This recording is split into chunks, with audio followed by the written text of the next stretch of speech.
Pagbati sa ating mga viewers. Mahalagang babala ng SSS. Para sa lahat ng miyembro at pensioners. May mga scammer na nagpapanggap na empleyado ng SSS. Tatawag sila o magpapadala ng link para ipa-download ang peking SSS mobile app. Huwag maniwala. Paalala ng SSS. Hindi kailanman tatawag o magpapadala ng link ang SSS para sa update ng inyong My.SSS account o SSS mobile app.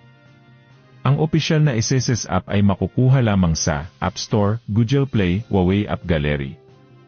Ang mga link mula sa scammer ay nagdadala sa phishing sites na nagnanakaw ng personal at pinansyal na impormasyon. Kung mabiktima, agad na i-report sa PNP Anti-Cybercrime Group, NBA Cybercrime Division, SSS Special Investigation Department.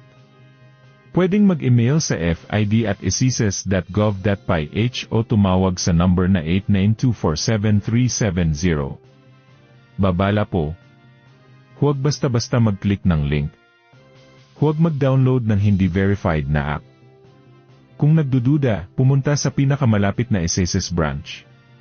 Ingat po tayong lahat. Muli, ito ang Senyor Balita naghahatid sa inyo ng makabuluhang balita at totoong impormasyon.